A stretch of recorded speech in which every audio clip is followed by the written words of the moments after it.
studied elementary education in university, and I really wanted to teach and use my skills to help teach children. And my university had some short-term trips going to a few different countries, and I signed up to go on a trip, and they assigned me to come volunteer in Vietnam. And after just 1 month here in Da Nang, I fell in love with everything and just knew I could spend a lot of time here. I had memories running through my head of the people that I had met here and the joy and excitement of all of the children that I had volunteered with.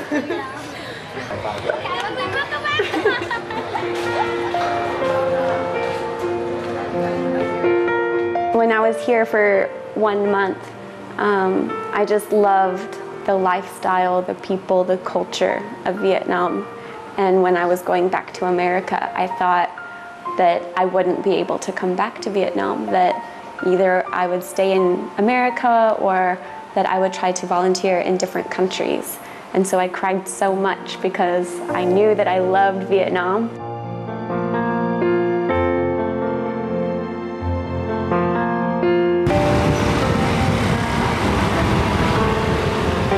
When I first got the invitation to come back to Vietnam, it was kind of like a door I didn't even know was open, and all of a sudden it was just right in front of me, ready for me to.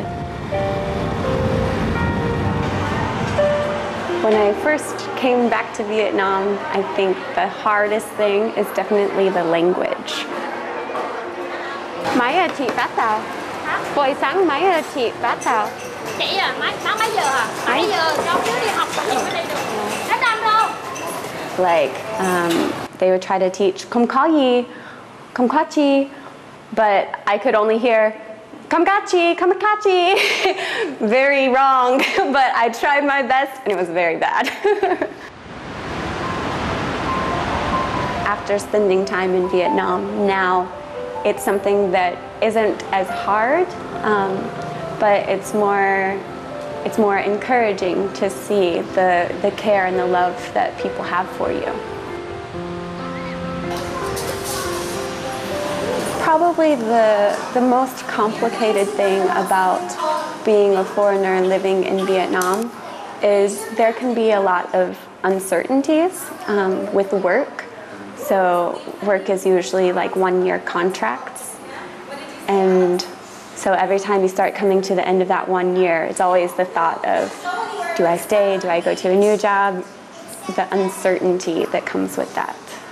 But for me, every time I would come to the end of those contracts, whether it be a house contract or a work contract, I always felt very peaceful about staying in Vietnam, and also doors just kept opening for what's next, what job is next, what house is next. And so it made it very easy, and never had thoughts of going back to America.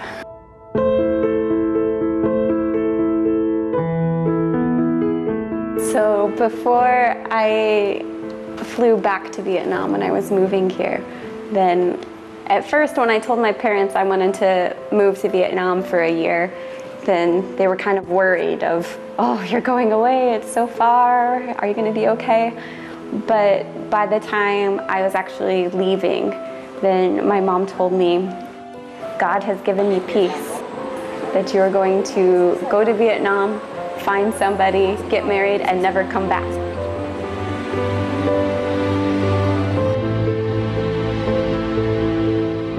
About a month and a half after I moved here, and kind of the way that we first started getting to know each other was just discussing culture and talking about what life is like here in Vietnam and what it's like in America, comparing and just really getting to understand each other's culture.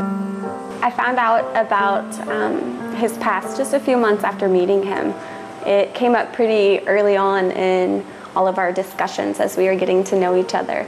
But whenever I could see the way that his life is now and how he just spends so much time serving other people, helping other people, then I was so shocked. Năm 2008 thì mình bị cái án treo vì tội cố ý gây thương tích và buôn bán ma túy. Thì sau đó một thời gian thì mình rất là khó khăn ở trong cuộc sống, tại vì mình không có là một cái con người, mình là cái gánh nặng cho mọi người, cho nên mình cảm thấy rất là nặng nề. Chính bản thân mình cũng muốn thoát ra, nhưng mà mình không muốn làm, không biết cách làm như thế nào. Và sau một thời gian tầm 3 năm thì mình cũng đã đi học lại, có một cái nghề, và mình bắt đầu đi học lại tiếng Anh, mình bắt đầu xây dựng lại cái cuộc đời của mình từ đầu. Mình luôn khao khát là muốn sống một cái đời sống tốt hơn để giúp đỡ lại cho những người xung quanh mình. Thì mình có quen biết một cái tổ chức phi chính phủ, họ chuyên giúp cho những cái trẻ em mồ côi và trẻ em khiếm thính. Thì mình đã làm việc tình nguyện ở tại đó 6 tháng, và sau đó thì được nhận làm nhân viên trong dự án. Và khi đó thì vợ của mình là Elisa, thì Elisa đi vào để mà giao lưu, để mà kết nối, để mà dạy các em. Thì lúc đó thì hai vợ chồng mình gặp nhau. And so I wasn't even worried or concerned about anything when I heard about his past, because it seems like it doesn't even connect, like it's a completely different person.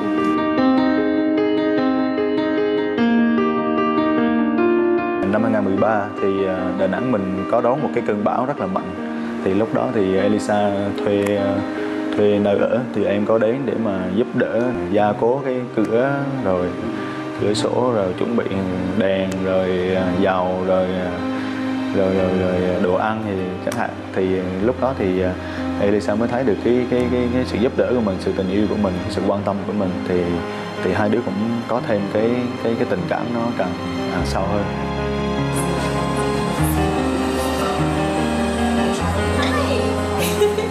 When Phong and I first started dating and I told my parents, what would you say if I was dating a Vietnamese guy?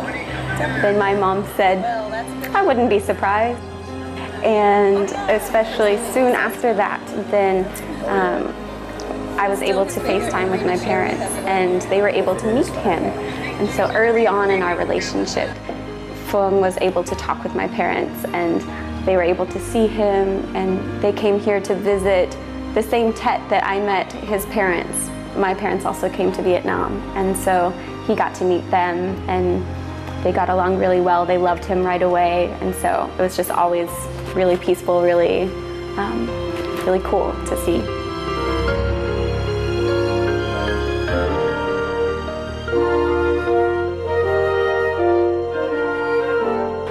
We got married August 8th, 2015.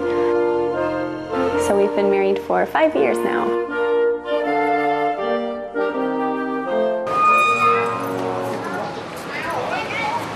I also love Vietnamese food. So it's really easy for me to stay here because the food here is very good. And some of my favorites are bún đậu mắm tôm and mì Quảng.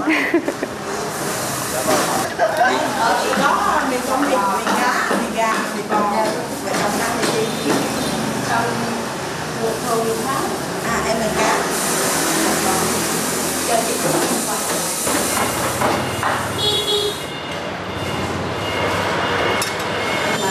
Đây là mì cá.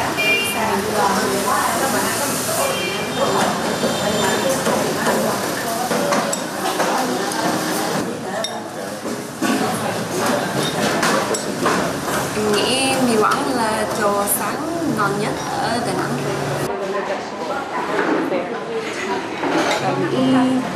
Đồ ăn sáng là trứng, bánh mì và nhiều đồ ngọt.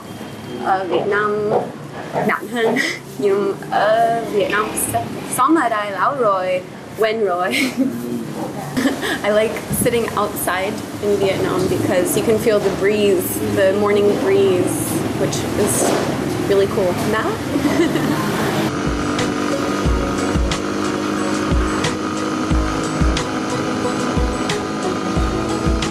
We like to go up to Lăng Cô, and so we always drive over the Hải Vân Pass and then go eat some seafood up at Lăng Cô and Sunshine Mountain and just enjoy all the beauty of the beach and the mountains all in one place. And even when we have time to go on vacation, it's really cool to go to different cities and explore. Like we've been to Nha Trang, Đà Lạt, Quảng Bình, to the caves, and going to different places and seeing all of Vietnam. And Da Nang is really the place that I have spent all of my adult life here in Da Nang. I moved here when I was 21, and so really Da Nang is the place that has truly changed me as I've been maturing and growing as an adult and seeing what life truly is outside of school. What do you like to do? Con thích làm gì? Làm tiếng Anh. Sống người. Where are you from? I think whether you live in America or Vietnam or any other country, the most important thing is to take the time to enjoy the life that you have. Don't allow yourself to get too busy or caught up in the things that you have to do or with work or other things, but it's also really important to build community and to have friends, to connect with your family, and even be able to give back and spend time with other people, sharing with other people who don't have as much as you. Help open a center or help provide opportunities for people who have similar paths to Phương, being able to just help them to see that they can also have a better life than what they had in the past, but that they can also turn around and have a really successful future.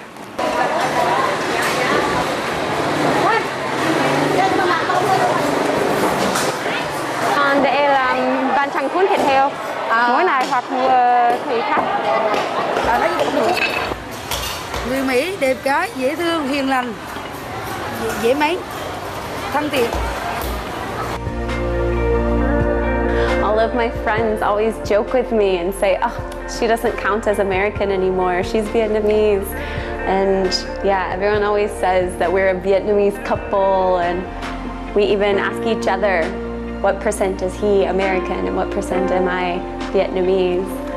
And I think some people will say about 60% or 70% Vietnamese and only 30 or 40% American for me. And so it's funny to see the way that I've changed. I'm really grown up and truly kind of adapted into the Vietnamese culture.